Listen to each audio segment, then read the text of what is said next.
Hey, YouTube subscribers, how y'all doing tonight? It's your boy MG5, and we are back again with another sports video. And tonight, we got to talk about the UFC big pay-per-view this weekend. UFC 284, Makhachev versus Volkanovski going down in Australia. It's lit, y'all. February 11th, Saturday night. Hey, it's lit, y'all. It's lit. So I can't wait for this fight. I feel like it's a true 50-50 fight.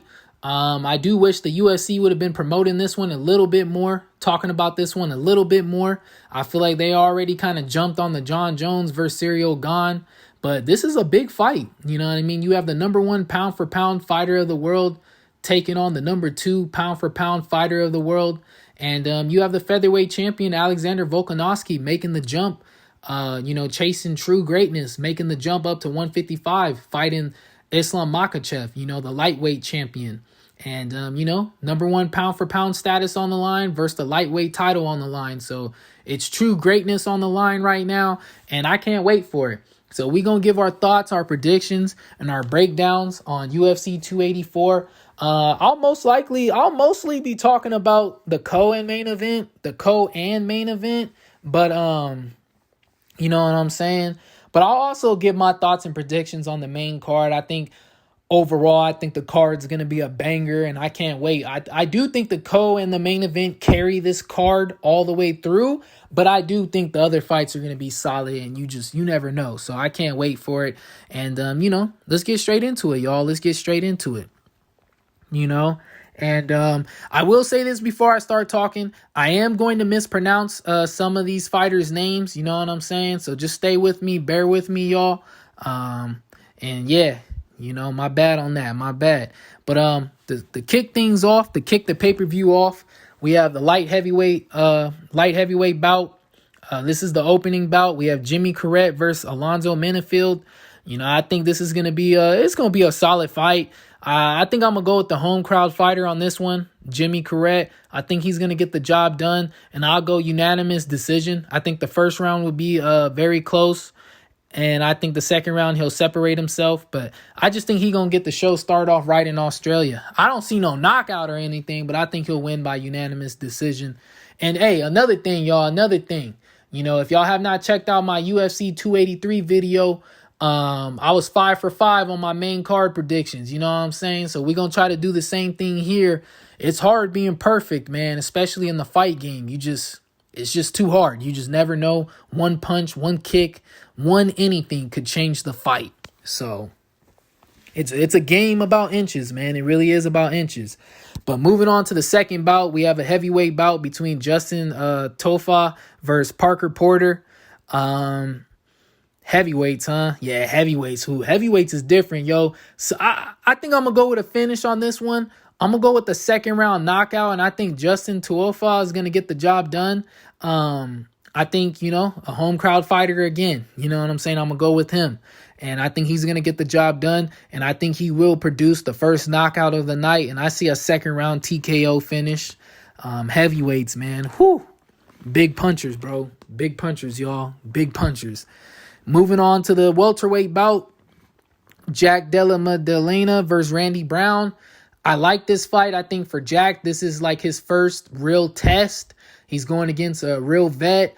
I feel like Randy Brown's better than his record. He is better than his record. I honestly think Randy Brown can maybe go on an underrated run at welterweight, but we'll see. I think his striking is very underrated, and I think the way he uses his length and his range, he makes it hard on his opponents.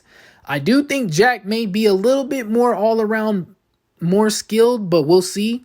And I think I'm going to go with the upset on this one. I'm going to go Randy Brown taking the upset over Jack Della Maddalena. I think I'm going to go with the upset. Split decision. I got Randy Brown winning that fight. Split decision, y'all.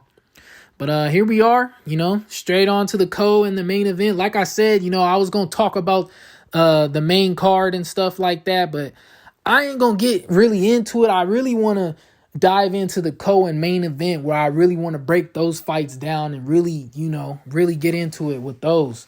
But, with this co-main event, Yair Rodriguez versus Josh Emmett, featherweight interim title bout. This is another 50-50 fight. This is a big fight right here, man. I can't wait. And this fight might actually steal the show. This fight might actually steal the show. I feel like, I've seen Yair Rodriguez fight a few times, and I've seen Josh Emmett, I think, fight like once or twice before. I think styles makes fights. And I think for Yair, honestly, I think Yair could get better. I think Yair could get better. Win or lose this fight, I can see Yair growing and becoming a better fighter. And for Josh Emmett, I think this is it. Like, I think this is his only chance at a title shot. And I only feel like that because he's been around for a minute, you know what I mean? He's been around, and I feel like this is the best that I've seen him. This is the best that I've seen him. And I think Yair, win or lose, he can learn and get better, and he will be back around for another title shot. But for Josh, I think this is it. If he loses this fight, I think it's going to be real tough for him to get back into that, to get another title shot. So I think with that being said, I think the hunger could be a little bit different for Josh Emmett. And I can't wait. Stylistically, they both got power. I feel like Yair Rodriguez is more like volume and precision power. Like his power is more like timing and speed. And I feel like for Josh Emmett, it's just like seek and destroy. Like that dude just hits hard, man. He just hits hard. I think he hits a little bit different in that weight class. His power is real. And, he be sleeping people, man. He be sleeping people. So I think styles makes fights. I think the first round, both of these guys are going to go out there. They're going to test each other out. And then I think they're going to stand in the pocket because they're both fighters that like to come forward. They both like to throw themselves into the heat, into the kitchen, into the fire.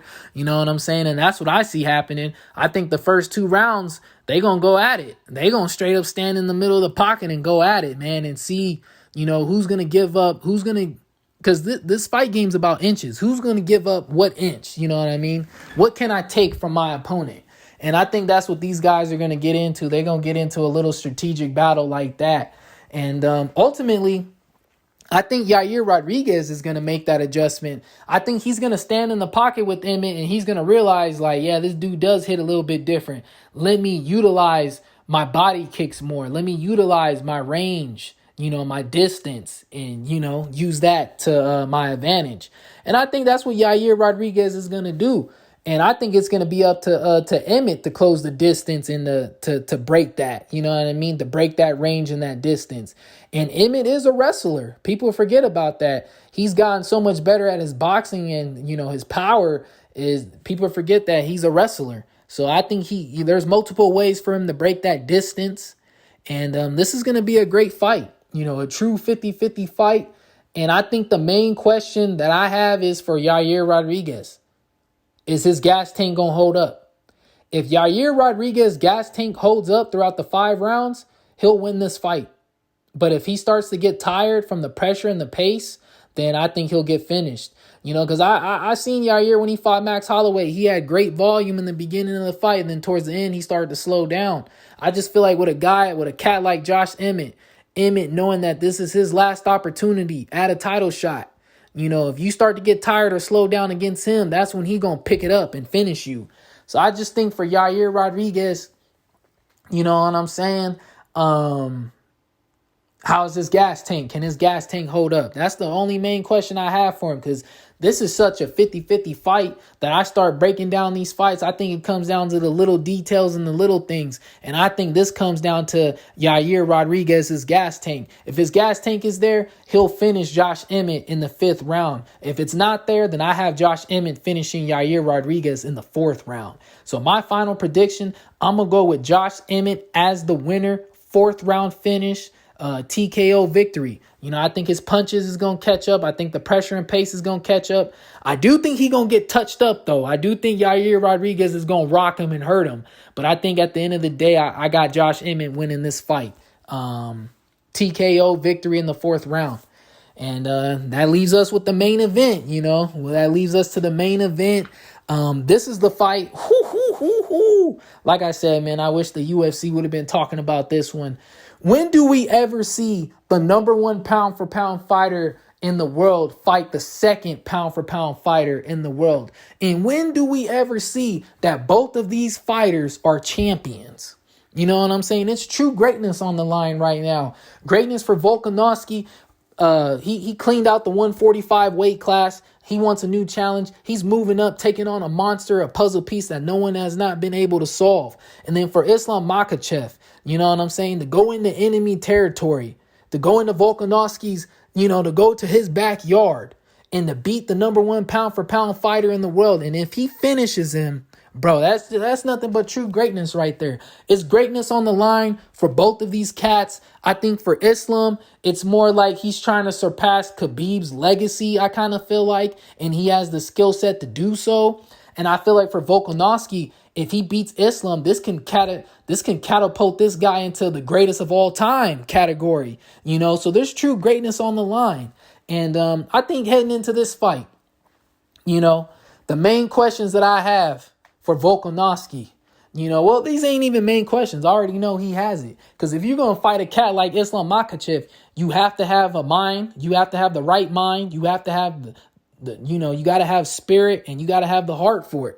Volkanovski has all of those things. He has the right mindset. I've never seen him quit on himself in a fight or during anything that he's faced, any adversity he's faced during his life.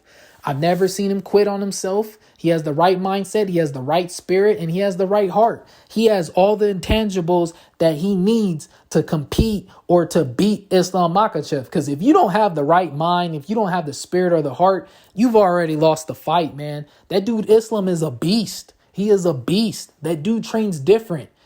People got to realize Khabib's dad trained that guy. Khabib's dad trained Khabib and him. You know what I'm saying? Like, he spent the most time with Khabib's dad, and he trained with Khabib, and then you add on swimming in the river currents, going against the cold water, going against the cold current.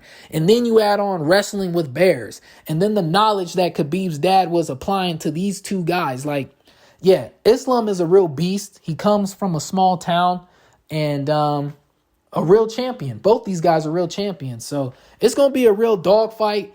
I do think Volkanovski can take the fight to Islam Makhachev. And I think the fact that Volkanovski, his footwork, his movement, his in and out movement will be the best. The way he creates that distance and manages his range, it's like, he hits you and he does not get hit. So he's mastered that part of the game in the UFC. And I feel like that will give Islam Makhachev troubles and problems. But there's multiple ways for Islam to close the distance. He's going to go for takedowns, and he's not going to just go for one, even if Volkanovski stuffs the first one or the second one he gets up or the third one he gets up or the fourth one he gets up. Volkanovski has to prepare to do that over and over and over and over and over and over and over again. Makhachev's not going to stop after 5 tries, 6 tries. He's going to go 10 times. He's going to go 15 times. He may even go 20 times until he gets what he wants. So for Volkanovski, he has the skill set, but my main thing for him, again, the gas tank issue. Does he have the gas tank? Because not only is he going to be moving around, throwing strikes, throwing punches and combinations, but he's going to be moving around, which takes a lot off your cardio. He's going to be stuffing takedowns, which takes a lot off your cardio. And then he's going to be bouncing right back up from those takedowns, which takes a lot off of your cardio. So I just think from a cardio standpoint, to deal with the bigger man, Islam Makhachev, and to deal with that type of power. This isn't featherweight power, dog. This is lightweight power. And I think Islam Makhachev has power that would translate into the welterweight division. So this is a big guy that he's fighting right here. Those heavy shots are going to, they're going to wear him down time after time. You know what I mean? They're going to wear Volkanovski down. So I just want to know, does Volkanovski have the gas tank for it? And because I feel like he's ready, mentally, spiritually, he's ready, man. Volkanovski has the skill set to pull off this big upset. He's ready for this fight. And but it's just the other things. And also Volkanovski was a rugby type of guy. He's always played against bigger dudes than him. He's always been rough in the edges and stuff. And he is a national champion at wrestling in Australia too. So I think those things will play a factor. But Islam Makhachev is a different type. He's a different type of guy, a different type of beast. The same animal, different beast, or the same beast, different animal. Yeah, whatever that saying is, that's Islam Makhachev. So I can't wait for it. I do think Alexander Volkanovski is the most dangerous when he is the underdog and when people doubt him, and it is in his hometown. So I can't wait for this fight. It's a big, true 50-50 fight, but I think I'm leaning towards Islam Makhachev, and I think he's going to get the finish in the third round. I think Islam Makhachev will probably put Alexander Volkanovski to sleep. I think he will choke him out. I don't see Volkanovski tapping out. I don't see him quitting on himself, but I do think he will go to sleep. I think Makhachev, the pressure and pace, I think the first 2 rounds, it's going to be a crazy fight, and it's going to be a great fight. But I do think it's going to catch up to Volkanovski, and then one of those takedowns that he's going to get, takedown number or the 8th attempt or whatever, one of those takedowns is going to get Volkanovski, and he's going to keep him down there. And it's going to be Makhachev's world. So I got Islam Makhachev winning that fight by a 3rd round choke.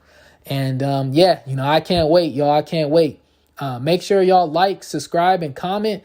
And let me know who y'all got for this pay-per-view and who y'all got winning these big fights, man. Let me know. And until next time, hey, we out, y'all. Hey, we out. Until next time.